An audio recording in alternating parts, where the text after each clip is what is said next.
Welcome to the second Alternatives public meeting for the Goldsboro Community Gateway Improvements Project Development and Environment Study, previously referred to as the Sanford Amtrak AutoTrain Gateway Improvement Study.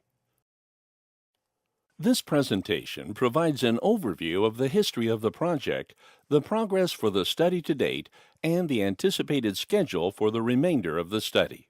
Next, we will review the Project Development and Environment, or PD&E study process, the key project issues, and the goals and objectives that have guided the study as alternatives were developed and evaluated. Finally, we will present the additional alternatives that have been developed as a result from the input received at the first Alternatives public meeting held in June and discuss what the next steps are. The current Goldsboro Community Gateway Improvement Study was preceded by other recent planning studies. The City of Sanford conducted a rail facilities access study associated with the Sanford Amtrak AutoTrain station. That study resulted in the design of roadway and sidewalk improvements to Persimmon Avenue between First Avenue and the AutoTrain station. Construction for that project is beginning now. The city study also introduced the concepts for a bridge connection over the rail line east of the station, and subsequently led to the funding of the current study. A separate study was conducted by the Florida Department of Transportation for bicycle and pedestrian connectivity associated with the introduction of the new Sanford Sunrail station. Most PD&E studies focus on planning improvements to a particular roadway from point A to point B. The Goldsboro Community Gateway Improvement Study is unique because the study area is evaluating the overall transportation network surrounding the Amtrak AutoTrain station rather than a specific roadway between two known points. The study area, shown on this map, is generally bordered by Martin Luther King Jr. Boulevard on the west, First Street on the north, Pecan Avenue on the east, and McCracken Road on the south. Tonight's public meeting is the third of 4 public meetings that will be held during the PD&E study. The first meeting, held on June 6, 2013, introduced the study and kicked off the data collection and conceptual development phase. The second meeting, held on June 3, 2014, presented several proposed alternatives. The purpose of tonight's meeting is to present additional alternatives developed based on the comments and concerns received at the June 2014 public meeting. These concepts will be shown later in the presentation. This is your opportunity to review the new alternatives, to interact with the project team, and to provide input and feedback. We are very interested in hearing your suggestions and are looking forward to receiving this input.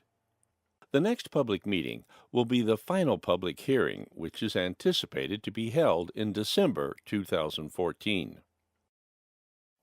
In the first phase of the study process, multiple community and stakeholder meetings were conducted to receive public input on the various issues and concerns within the study area. Those issues included more extensive train blockage that now includes the Pecan Avenue crossing, emergency vehicle access, and north-south pedestrian access during train blockage, and consideration for pedestrian access to Sunrail from the Goldsboro community.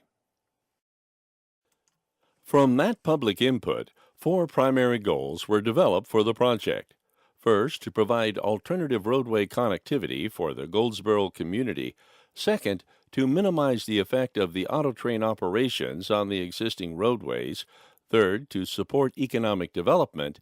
And last, to address the safety issues from the pedestrians crossing the tracks. These goals refine the study to an area of connectivity emphasis that is affected by the train operations between Persimmon Avenue to the west and Pecan Avenue to the east. With these goals in mind, alternative connectivity concepts were developed to study further. Those concepts included roadway bridges over the railroad tracks, which would provide new connections between State Road 46 and historic Goldsboro Boulevard, as well as alternatives for pedestrian bridges over the railroad tracks at several locations.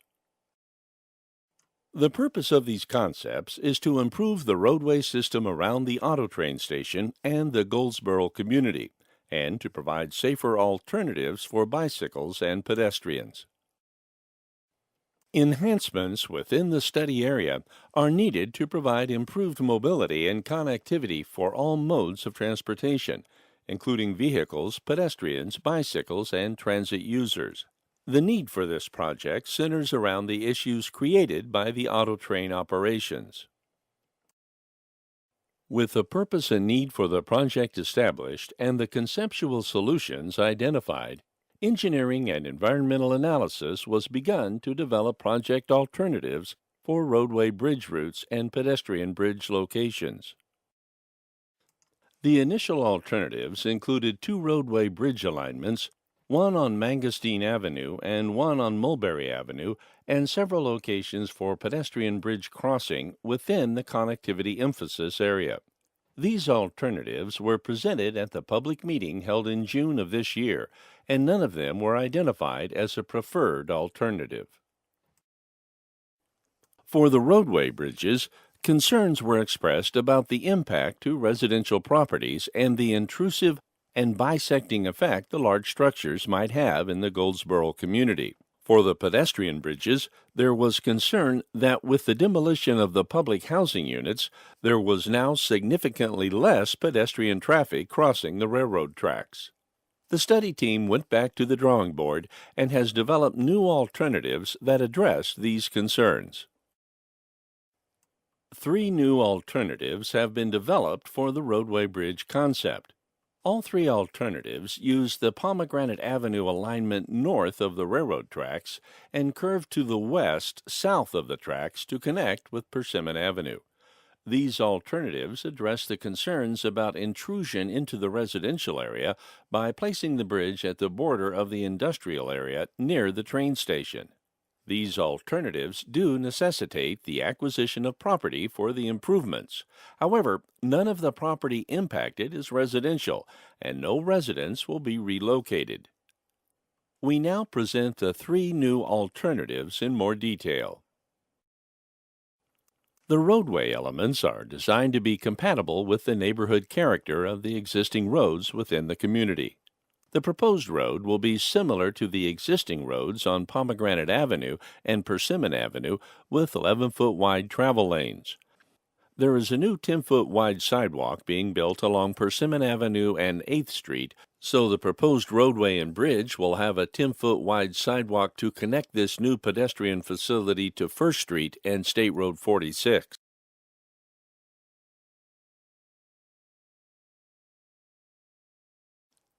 This image is an artist's rendering of the transition from roadway to bridge on Pomegranate Avenue looking southeast towards George Stark Park.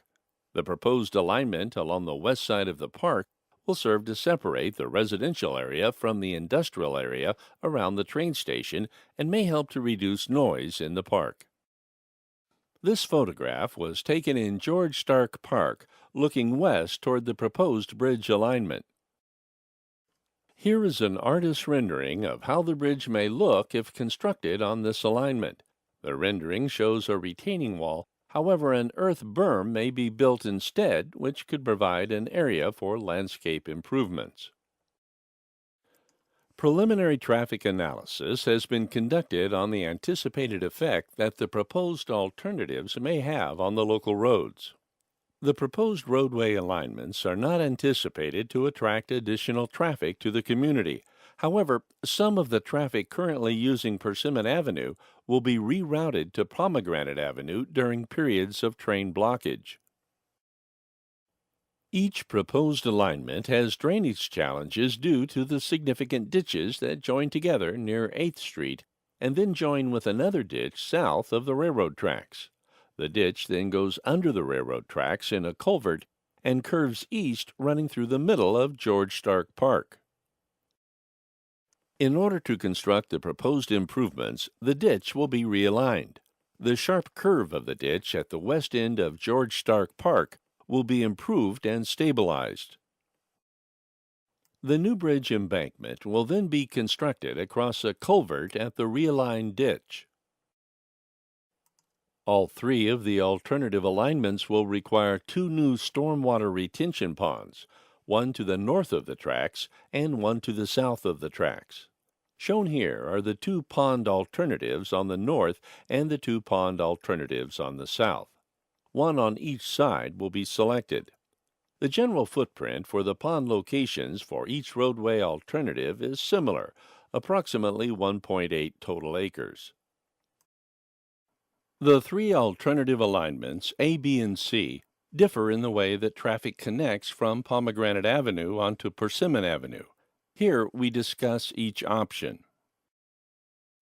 Alternative A has the new bridge cross the tracks and curve west, crossing 8th Street, then connecting to Persimmon Avenue at a T intersection. This configuration allows for traffic on Persimmon to remain as is. The benefit to this alternative is that during times of the day that no activity on the railroad tracks is occurring, traffic can use Persimmon Avenue as usual. The intersection with 8th Street would have stop signs on 8th Street. A second version of Alternative A we are calling A2 has the road ending at 8th Street. This requires south to north traffic to negotiate two turns to use the new bridge during the times of day that Persimmon Avenue is blocked by train operations. Alternative B incorporates a roundabout intersection for the connection to Persimmon Avenue. This alternative functions much the same as Alternative A, but does require through traffic on Persimmon Avenue to slow down to negotiate the roundabout intersection. Alternative C utilizes an S-curve to connect traffic coming across the new bridge to Persimmon Avenue. This alternative effectively bypasses the north section of Persimmon Avenue. However, it may still be accessed by turning at the intersection with 8th Street. The section of Persimmon Avenue roadway between the S-curve and 8th Street would be removed in this alternative. The three new alternatives have a similar footprint for the proposed improvements. There are slight differences in the size and shape of the property affected by each alternative, but they all impact the same parcels and owners. The impacted parcels are non-residential and no homes will be impacted. George Stark Park will be affected by these three proposed alternatives. The ditch extends through the park from southwest to northeast. The sharp curve in the ditch near the alignment will be improved as part of the ditch realignment and bridge construction. All three proposed roadway alternatives extend across the western edge of the park property, requiring minor right-of-way acquisition from the City of Sanford. An evaluation matrix that compares the three new proposed alternatives, the no-build or do-nothing alternative, as well as the previously proposed alternatives, is included in the project handout you received. It is also presented on a board in the project display areas. The three new alternatives have similar impacts in most respects, with minor differences in their effect on through traffic for Persimmon Avenue. Please take this opportunity to provide your input. Members of the FDOT and the study team are available at the presentation boards to answer any questions you may have and to hear your concerns about the alternatives. A survey form was provided to you as you signed in for this meeting. After reviewing the alternatives and getting your questions answered, please take time to fill out the preference survey. This will help us to determine which of the alternatives is preferred.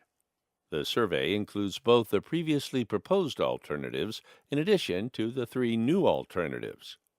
Place an X in the box next to the alternative you most prefer. You are also provided a comment form that can be filled out and returned here tonight or taken with you and mailed to us at the address provided on the form. You may also contact the study team at any time to ask any questions or share your concerns. So, what comes after this meeting is completed? After we receive feedback on the new project alternatives, we will identify a preferred alternative. We then will complete documentation of the engineering and environmental consideration for the preferred alternative and present it to the public at a public hearing anticipated to be held in December. After the public hearing, the documentation will be sent to the Federal Highway Administration for their concurrence. If one of the build alternatives presented tonight is selected as the preferred alternative, the next step for this project is to begin the engineering design. The FDOT has funded the design phase, which is scheduled to begin next year. Thank you for participating.